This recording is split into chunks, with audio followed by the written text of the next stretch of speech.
5교시 진행하겠습니다. 자, 우리 이제 조금 이제 정리를 해보겠습니다. 그래서 도면에서는 이제 검사 방법의 지식까지 있어야 사실 이제 정상이 되겠죠. 그래야 비로소 설계자 의도가 전달이 되겠죠. 그래서 정상적인 도면이면은 치수공차 뒤에 구멍이라든지 치수공차 뒤에 GX, 그 다음에 기하공차 뒤에 1X 이렇게 되면은 설계 의도가 충분히 전달이 되게 되겠습니다. 그래서 이런 것은 이제 그 구멍 계열이 되겠죠. 최대 내접을 요구하는 설계 의도가 해당이 되겠고, 상대 부품은 축이 되겠죠. 또 헐거운 끼워 맞출 영하에 조립하는 구멍에 대한 지시로서 상당히 적합하다고 보시면 될 것 같고, 그 다음에 치수공차 GN, 축 계열이죠. 최소 애접을 요구하는 설계 의도가 됩니다. 상대편은 이제 구멍이 되겠죠.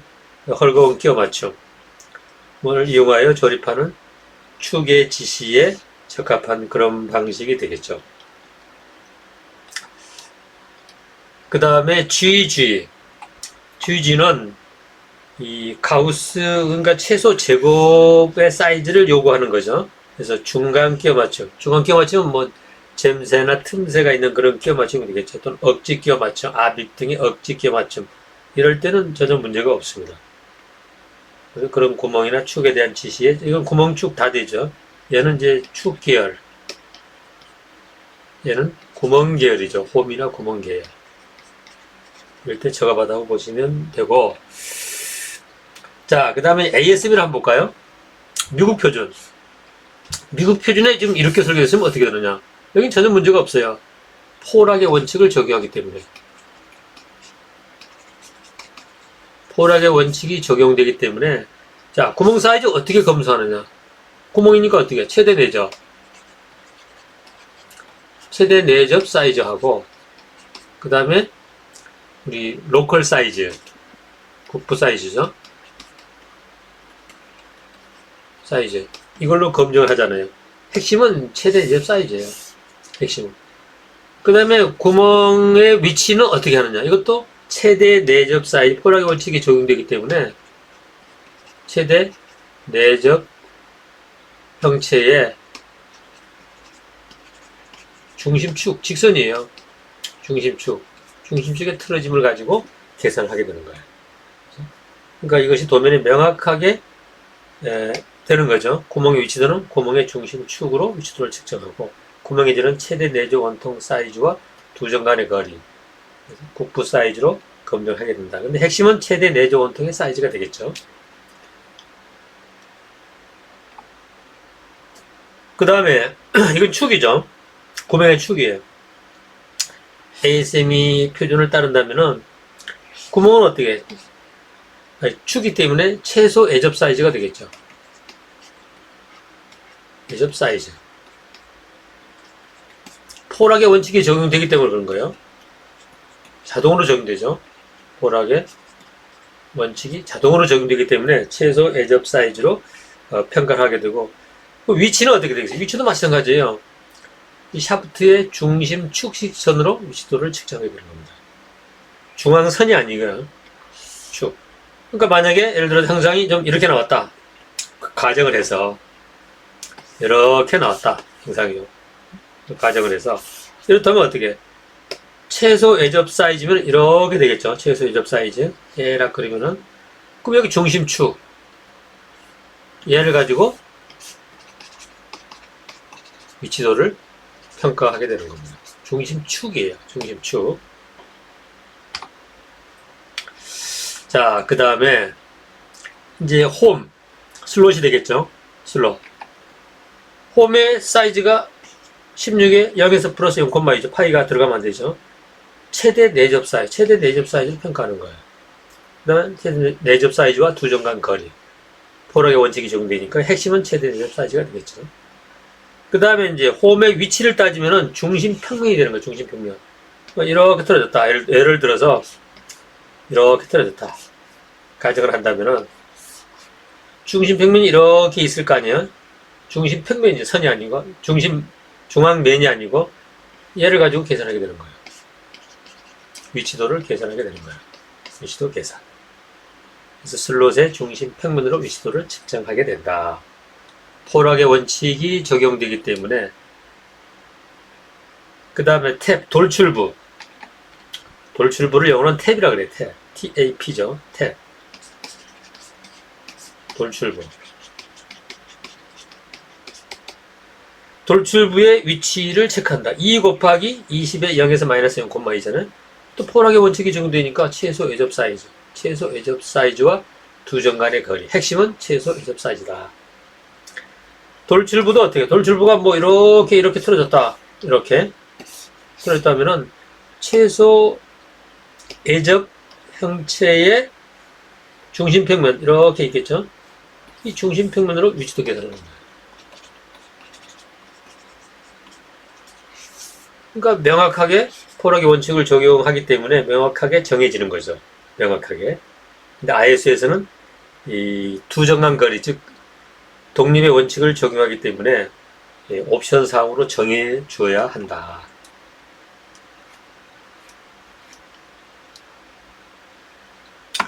실제 우리가 이제 CMM으로 측정을 할 경우에는 우선 측정 점수도 우리가 설정해 줘야 됩니다. 뭐 무한대로 할 수는 없잖아요. 한정된 수의 점으로 평가를 하게 되는 거죠. 그러니까 뭐 직선을 측정할 때 몇 포인트를 재야 되느냐, 직선을 측정할 때 몇 포인트를 하느냐, 원일 때는 몇 포인트를 측정하느냐, 원통일 때는 몇 포인트를 측정하느냐, 평면일 때는 몇 포인트로 측정해야 되느냐. 이건 벌써 다 연구가 되어서 표준으로 나와 있습니다. 그래서 그 표준을 우리는 적용을 하면 되겠죠. 그래서 이것은 BS, KS는 없죠. BS 71772에 이미 오래전에 80년대 발표가 돼 있어요. 연구를 해서. 그래서 그게 측정 포인트 수를 참고를 하면 되겠죠. 이건 데이터만 할 때, 다음에 할 때 설명을 한번 드릴 거예요. 그 다음에 이제 이 스타일러스라 그래요. 얘를 갖다. 얘가 스타일러스. 측정자의 반지름. 얼마나 큰 거냐. 측정자의 팁의 반지름. 이게 이제 측정자 팁이라 그래요. 팁. 작기 때문에. 이게 이제 반지름을 몇 파이로 할 것이냐. 이거에 따라서 좀 달라집니다. 팁 반지름을 얼마짜리를 쓸 거냐.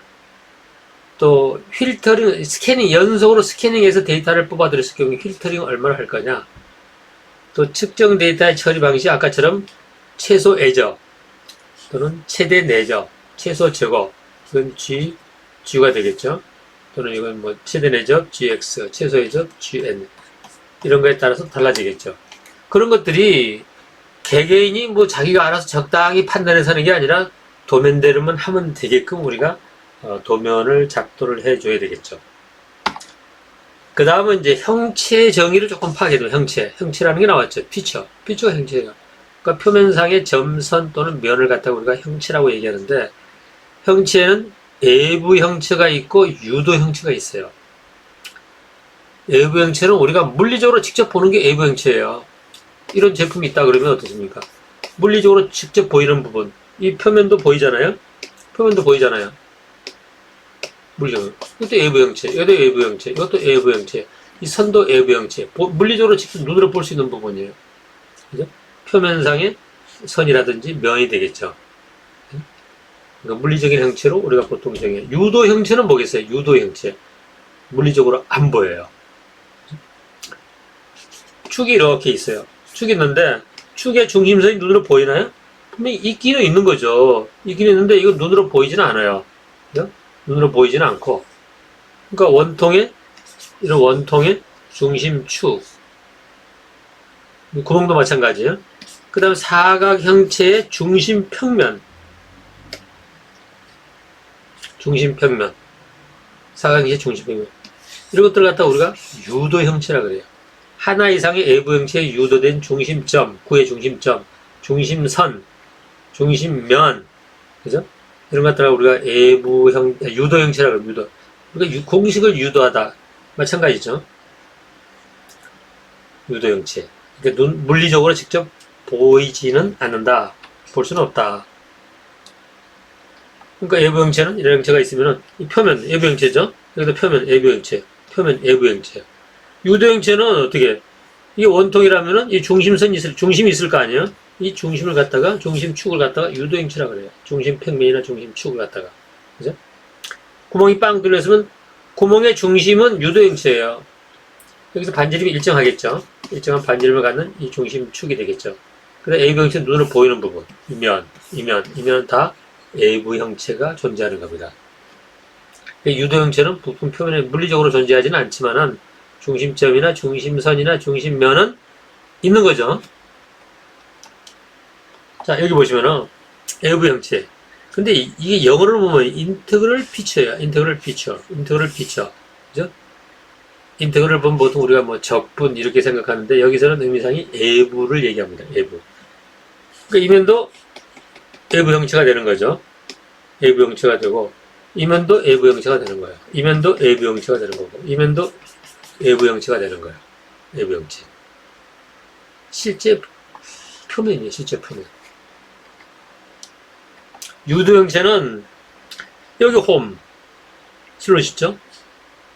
이 두 개의 면에 의해서 만들어지는 중심평면. 여기 또 두 개의 면에 의해서 만들어지는 이 중심평면. 두 개의 홈에 의해서, 홈의 면에 의해서 만드는 중심평면. 구멍의 중심축. 또 윗면과 아랫면에 만드는 이 중심평면. 얘가 유도형체가 되는 겁니다. 유도형체. 그러니까 구멍이라든지 핀이라든지 슬롯, 탭. 그러니까 어떻게? 사이즈 형체. 들었죠? 크기를 갖는 형체. 사이즈 형체의 중심축이나 중심평면. 얘가 유도형체가 되는 겁니다. 유도형체. 그러니까 우리가 이제 기하공차를 적용할 때 이 중심축이나 중심평면에 많이 적용을 합니다. 유도형체에다가. 하여튼 전문적인 이름을 자꾸 지어야 되니까 뭐 인테그럴 피처, 드라이브 피처 이렇게 이제 이름을 만드는 거죠. 여기서 보시면은 유도형체는 구멍의 중심축, 이 원통의 중심축, 이 사각형체의 중심평면, 이 사각형체 중심평면, 이게 유도형체가 되는 겁니다. 유도형체. 그러니까 AV 형체로부터 유도된 중심점, 중심선, 중심면을 우리가 유도형체라 한다. 그러니까 표면에 물리적으로 보이진 않아요. 다음 도면은 몇 개의 AV 형체로 구성되어 있는가? 이면을 쭉 보면 어떻게? 여기도 하나의 벨기의 형체, 이것도 벨기의 형체예요. 이것도 벨기의 형체, 개별 형체, 이것도 개별 형체예요. 그러니까 5개가 붙어 있는 거예요. 그러니까 우리가 어떤 지시선이 여기 탁 닿았다 그러면 이 부분만 규제하는 거예요. 확장을 해야 되겠다. 확장을. 그러면 별도로 이제 옵션이 들어가야 되겠죠. 그래서 AV 형체, 개별 형체라는 것은 가다가 어떻게 모양이 바뀌잖아요. 가다가 모양이 바뀌어요. 바뀌는 부분. 여기까지가 하나의 형체가 되는 거예요. 하나의 형체. 여기까지가. 이게 하나의 형체가 되고 이것도 하나의 형체가 되는 거예요. 또 가다가 어때? 이렇게 가다가 또 모양이 탁 바뀌잖아요. 이 변곡점. 여기까지가 하나의 형체. 여기도 하나의 형체. 하나의 형체. 하나의 형체. 하나의 형체. 개별 형체가 되는 거예요. 그래서 우리는 기본적으로 개별 형체를 규제를 한다. 근데 그게 확장이 되려면 어떻게? 확장이 되려면 별도로 옵션결을 줘서 어디서 어디까지 확장을 얼마든지 시킬 수가 있어요. 확장을. 자, 여기도 보시면은 얘는 A 하면은 데이터 삼각형이 여기 붙었죠. 붙은 면만 대상이 되는 거예요. A 하면 어때요? 이면이 되는 거예요. 데이터 A는. 일단 배울 거니까 개념만 좀 파악하세요. 근데 치수선하고 이렇게 붙어 있다. 이럴 때는 이제 중심을 나타내는 거예요. 중심 평면을 나타낼 때는 이렇게 표현합시다. 약속이 되어 있으니까 뒤에 배웁니다. 개념만 파악하세요. 이는 이면이 데이터 A면이에요. 이것도 이면. 그러니까 삼각형을 바깥쪽이나 위로 써도 관계없어요. 그 면이면 다음에는. 이면이 A면이 되는 거예요. 그러니까 중앙을 나타낼 때는 뒤에 이제 배우겠지만은 중심을 나타낼 때 우리가 이렇게 합시다 하고 약속을 한 거예요. 자, 이런 형체가 있는데 이런 형체의 중심, 여기를 갖다가 규제하려고, 중심의 위치를 규제하려고 해요. 그럼 어떻게 해요? 이게 데이터 I. 여기를 기준으로 잡으려고 그래요. 기준으로 잡으면 어떻게 했어요?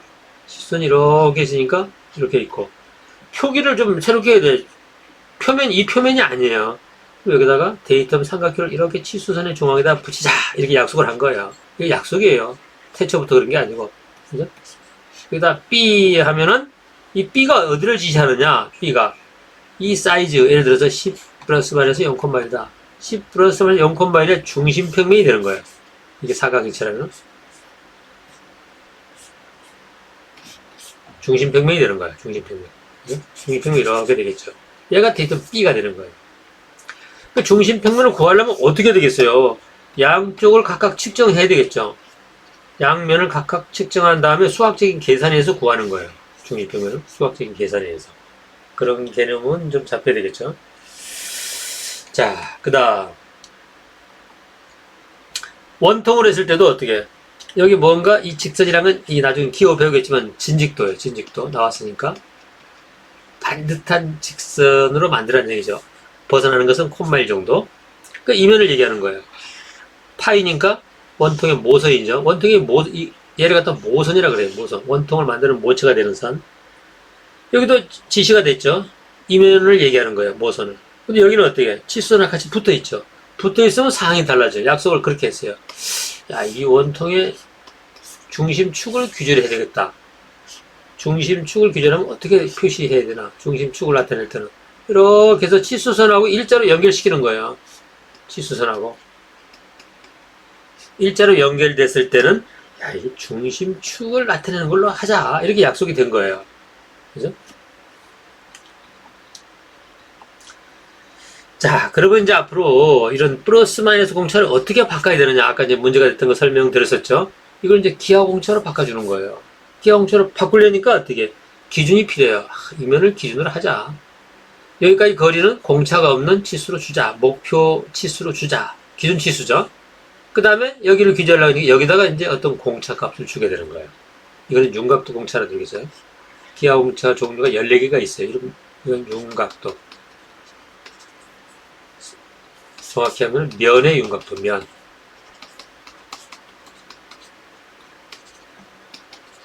면의 윤곽도 공차. 하나, 둘, 여두세요. 14개는 뭐 당연히 알아야 되겠죠. 그러니까 플러스 마이너스는 앰비기어스에서 모호한 상태가 된다는 얘기예요. 모호한 상태. 모호한 상태로 도면을 출도하면 말이 안 되겠죠. 언앰비기어스 하면 어떻게? 명확한 이제 지시가 되는 거죠. 명확한 지시. 또 이렇게 할 수도 있고, 이면을 기준으로 해서 목표 위치까지 거리 값을 주는 거죠. 그냥 L로 표시했는데, 이거 이제 뭐 40이다. 이런 식으로 표시할 수 있다는 겁니다. 최종적으로 여기를 규제하려고 그러는데, 어떻게? 일단 공차를 주면 되는 거예요. 이렇게 해서, 이런 모호한 도면이 나가서는 안 된다. 여기도 마찬가지죠. 단차 플러스 마이너스 0,1은 올바르지 않은 설계 방식이에요. 그래서 이걸 어떻게 바꿔야 되느냐? 아까처럼 기준을 하나 만들어주고 목표 거리를 주는 거예요. 준 다음에 그 목표 위치 규제 대상이 되는 부분에 공차를 주면 되는 거예요. 이러면 도면이 명확하게 되는 거예요. 이게 올바른 도면이에요. 국제적으로 통용되는 도면이 되는 거예요. 글로벌 도면이 되는 거죠. 여기도 마찬가지고 데이터 기준을 탁 이면을 기준해서 목표 위치까지 50mm다. 그 목표 위치 면에 공차를 주게 되면은 공차 영역이 이렇게 형성이 되는 거예요. 공차 영역이. 그래서 명확한 도면이 된다. 여기도 보시면은 면에서 구멍 중심까지 뭐 30 플러스 마이너스 0,2 이런 식으로 줘서는 안 된다 이거예요. 어떻게 되느냐? 한 면을 기준으로 잡아요. 설정해 놓고 구멍 중심까지 목표 위치를 주는 거예요. 목표 위치. 값을 주겠죠. 예를 들면 40이다. 주고 그 목표 위치 중심에다가 공차 값을 주는 거예요. 이러면 도면이 명확해져서 글로벌화 되는 거예요. 그러니까 이렇게 플러스 구멍의 면에서 구멍 중심까지 가려는 이게 모호한 도면이 된다는 얘기예요. 모호한 도면. 도면이 모호하면 어떻게 말이 안 되죠. 모호한 도면이 되는 거예요. 그러니까 여러 가지로 해석이 가능하다 이거죠. 그죠? 자, 여기서도 구멍 간의 거리예요. 플러스 마이너스 줬잖아요. 예를 들어서 40 플러스 마이너스 0,2 이런 식으로 준다는 얘기죠. 이것도 모호한 도면이 되는 거예요. 이 제가 쓴 거 아니에요. 표준에서 아예 이렇게 명기를 해놨어요.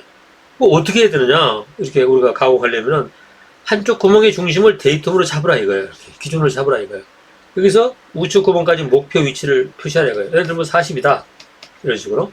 그 목표 위치에다가 이제 공차 값을 주게 되는 거예요. 공차 값. 이래야 도면이 unambiguous에서 명확하게 되는 거예요. 지금 여기도 보시면은 이 아루 부분이 라운딩 부분이 중요하다. 그러면 얘들은 플러스 마이너스 공차에서는 계속 플러스 마이너스 공차를 주는 거예요. 이렇게 주게 되면 어떻게 했어요? 이 중심적 위치가 한 점으로 되는 게 아니에요. 이렇게 사각형으로 되는 거예요. 사각형. 그럼 극한적으로 이 라운딩 아루를 반지를 만드는데 여기서 계산할 수도 있고 여기서 계산하면 이게 되는 거예요. 빨간 색깔로 이 아루가 이렇게 나오겠죠. 만약에 여기서 우측을 기준으로 했다면 어떻게 했어요? 얘가 이렇게 나오겠죠. 또 여기를 기준으로 해서 했다면 이렇게 나올 거고 여기를 기준으로 했다면 또 이렇게 나오겠죠. 그러니까 극한 상황으로 설계자가 생각했던 거하고는 상당히 다른 부품이 탄생할 수가 있어요. 합격된 부품이. 이걸 갖다가 이제 기하공차 방식을 전환하면 공차가 없잖아요. 기준 치수 이 한 점으로 나오는 거예요.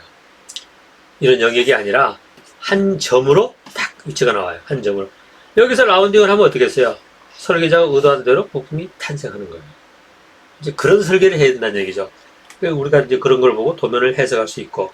그러니까 대비를 따져보면 어떻게 이렇게 모호한 도면을, 잘못된 도면을 사용할 때는 고비용이 되는 거예요.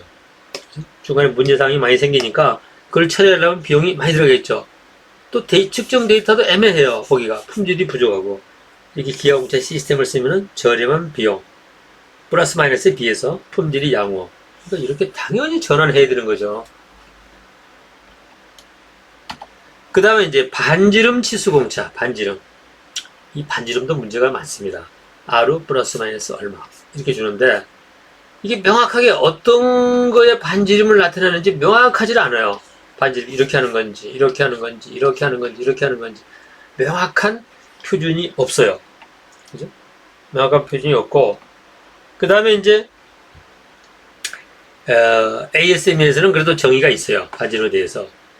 반지름이 되면은 첫 번째는 이 중심 위치가 중심 좌표 값이 없는 경우 R로 그냥 갖다 붙이는 거죠. 없는 경우는 여기 지금 중심 위치가 안 나왔잖아요. R 12.50에서 12.55까지예요. 그럼 어떻게? 이쪽은 큰 R로 이게 12.55 R로 바깥쪽은 R로 12.50이 되는 거예요. 공차 영역이 어떻게 반달이 아니라 초승달 그랬습니다. 초승달 모양이잖아요. 초승달 이렇게 공차 영역이 정의되는 것은 지금 ASME에 나와 있어요. ASME에. 그죠? 그러니까 어때요? 여기 R의 시작점에서는 공차가 0이에요. 중앙 부분이 제일 많죠. 이렇게 초승달 모양을 갖게 되는 거예요. 초승달 모양. 이거 처음 들었죠? 초승달 모양이 된다. 그러니까 이 시작 부위는 공차 0이 되겠죠. 공차가 없어요. 영역이 없으니까. 두 번째는 이제 반지름의 중심 좌표값이 있는 경우. 중심 좌표값이 있으면 어떻게? 호는 동심이에요. 중심 좌표값이 나와 있으니까 여기서부터 작은 하로, 큰 하로 이렇게 치면 공차가 이렇게 되겠죠. 동심이 되겠죠. 동심. 그럴 경우는. 근데 그렇지 않은 경우는 공차형이 ISO는 그런 표기가 없어요. 정의도 없는데 ASM에서는 초승달 모양의 공차형을 갖는다. 사실 이런 경우는 윤곽도 공차를 사용하는 거예요. 윤곽 모양, 윤곽도 공차를 사용하기 좋고 반지름의 경우에 플러스 마이너스 공차를 적용하면은 측정도 어려워요. 그러니까 검증도 어렵다. 윤곽도 공차를 전환하는 게 좋습니다. 반지름의 중심 위치가 딱 좌표값으로 주는 경우, 이거 딱 X는 40이다. Y도 40. 이렇게 주게 되면 어떻게? 동심이잖아요. 그죠? 동심. 제가 그 반지름 같은 경우는 윤곽도 공차를 제시하는 게 가장 좋습니다. 그 다음에 이제 제어 반지름이라는 게 있어요. 제어 반지름. 컨트롤 레디어스. 이게 이제 우리가 제어 반지름이 아닌 경우는 공차 영역이 이렇게 주어지면은, 공차 영역 여기처럼 주어지면은, 공차 영역 내에서는 모양이 얼마든지 자유롭게 나올 수가 있잖아요. 자유롭게 나오다 보니까 이게 이제 그 응력 집중 현상, 이것이 이 공차 영역이 이렇게 됐다. 공차 영역이 뭐 여기서 이렇게 돼주고 이렇게 됐다. 이 안에서는 자유롭잖아요. 형상이 자유롭게 나올 수 있어요. 그러니까 이런 이제 그 굴곡 때문에 요철 때문에 응력 집중 현상이 생길 수가 있고 이렇게 자유롭다 보니까 이 부분에서 어떻게 이쪽 부분 연결되는 부위하고 턱이 좀 심하게 생길 수도 있고 여러 가지가 발생할 수 있는 점 이러면 이제 제품 기능에 영향을 미치는 이런 것 때문에 이제 CR이라는 것이 탄생한 거예요. CR 컨트롤 레디어스라고 해서 CR은 기본적으로 어때요? 기본적으로 공차 영역은 똑같아요. 같은데 조건이 있어요. 여기서 하여튼 이 법이 어느 위치에서 좋죠. 매끈하게 나오라는 얘기예요. 매끈하게 어디에 있든 뭐 이렇게 있든 좋은데 매끈하게. 그리고 응력 집중이 많이 줄어들겠죠.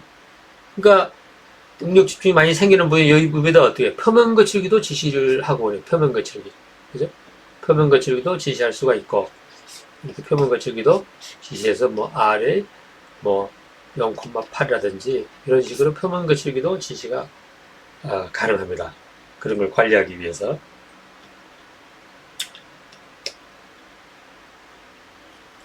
그래서 컨트롤드 레디어스는 매끈하게 나오는 걸 바르는 거예요. 매끈하게. 그래서 응력이 높은 부분에 응력 집중 계수를 줄이기 위해서 사용하는 그런 쪽이라고 보시면 되겠죠. 근데 어쨌든 검증은 까다로워요. 검증은. 그래서 CR이 적용됐다 그러면 어떻겠어요? 이런 건 불합격이에요. 불합격. 이건 어떻게 어느 정도 매끈하게 나왔지 합격이 되겠죠. 그러니까 합격 불합격 어떻게 결정하겠어요? 회사가 정해야 돼요. 기업체가 우리는 이 편차폭을 얼마나 하겠다. 어떤 회사는 지정된 공차에 10분의 1로 하겠다. 이런 회사도 있어요. 10분의 1. 공차가 예를 들어서 공차가 R로 10 플러스 마이너스 0,5다. 그러면은 공차가 1mm잖아요. 1mm 10분의 1이면은 콤마일이 되겠죠. 콤마일. 이런 식으로 하는 경우도 있고, 그건 회사가 이제 그 실험 데이터들을 가지고 분석하면서 정해야 됩니다. 그건 누가 정해주는 게 아니에요. 윤곽도를 표현하는 게 좋다.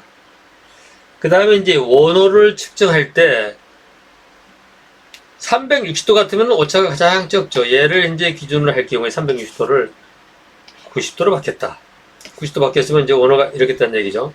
그 이게 면이 데이터 낼 부분이 4분의 1밖에 없잖아요. 원을 4쪽 내면은 이 정도밖에 없어요. 데이터 낼 부분. 이렇게 되면 오차가 커진다. 180%가 커졌잖아요. 180%. 얘를 갖다가 320도를 1로 보면은 얘는 2.8이 된 거예요. 더 커졌다는 얘기죠, 오차가. 그래서 각도가 적어지면 적어질수록 오차는 점점 커집니다. 이게 20도가 되면 어떻게? 2400%, 24배가 커지는 거예요. 오차가. 그래서 이런데 윤곽도 공차를 주는 게 일반적으로 좋다. 그래서 이제 ISO에서도 야, R로 이렇게 표현하지 말아라. 플러스 마이너스로. 그거 어떻게 할 거냐? 기준값을 주는 거야. R12 기준값이다. 공차는 값을 윤곽도 공차를 주는 거야. 윤곽. 면의 윤곽도 값을 이렇게 주는 거야. 그럼 기준 윤곽이 어떻게? R12는 탁 있을 거 아니에요. 여기에 대해서 공차가 주어지는 거예요. 공차가 주어지면 바깥쪽으로 얼마, 안쪽으로 얼마. 공차가 주어지겠죠. 이 안에 윤곽 현상이 들어오면 되는 거예요. 그 여기도 마찬가지로 플러스 마이너스가 좀 들어갔잖아요. R50에 플러스 마이너스 얼마. 이렇게 하지 말라는 거예요. 모호한 도면이라 모호한 도면. 명확히 어떻게 되겠어요? 여기 값을 갖다가 기준 치수로 탁 공차가 없는 거죠. 주고 여기다가 R도 기준 치수로 탁 주는 거예요. 주고 이제 윤곽도 공차를 주는 거죠. 윤곽도 공차. 이래야 명확한 도면으로 되는 거예요. 그러니까 지금은 모호한 도면을 어떻게 우리가 도면을 밖으로 내보내면 안 되겠죠. 모호한 도면은 전부 어때? 명확한 도면으로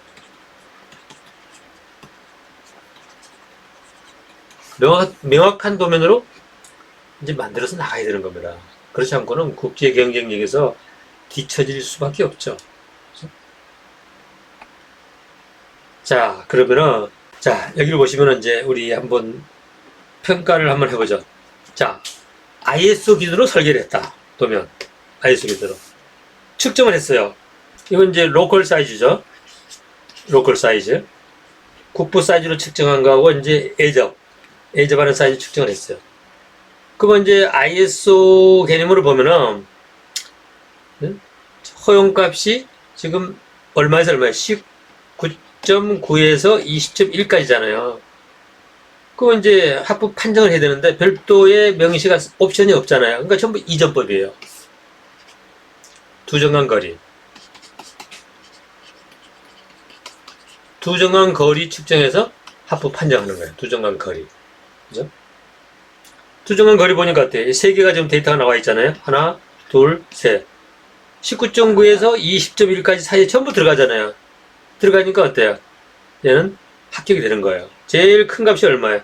20.0, 20.0, 20.1이네요. 20.1. 제일 작은 값이 19.914. 그럼 합격이 되는 거예요. 근데 지금 조립 관계를 보면 어떻게 해? 최소 애접하는 사이즈는 20.11이 됐어요. 11이니까 어떻게 해? 최대 허용 치수를 벗어났잖아요. 그래서 외부 경계가 없기 때문에 이런 일이 발생할 수가 있어요. ISO에서는. 그죠? 이런 일이 발생할 수가 있고. 자, ASML 기준으로 보자. 포락의 원칙이잖아요. 기본적으로 포락의 원칙을 끌고 가니까 최소 애접 원통의 사이즈가 먹히는 거예요. 최소 애접 원통 사이즈가 얼마예요? 20.11이에요. 20.11. 11. 그죠? 그 다음에 로컬 사이즈. 로컬 사이즈로 보니까 제일 작은 게 19.914. 19.914는 이 범위 안에 들어오잖아요. 19.9에서 20.1 사이에 들어오잖아요. 얘는 오케이예요. 오케이인데 이 최소 애접 사이즈는 20.11이니까 1을 벗어났잖아요. 이 불합격이에요. 이건 합격. 둘 다 합격이 돼 합격이 되는 거예요. 그죠? 그래서 ASM에서는 포락의 원칙을 기본으로 포락의 원칙이 기본이 되는 거예요. 기본. 시간이 참 잘 가네요. 이렇게 해서 5교시 임의로 나눈 겁니다. 5교시 수업을 끝내고 다음 6교시까지 계속합니다. 다음 시간 한 번 더 진행하도록 하겠습니다. 마치겠습니다.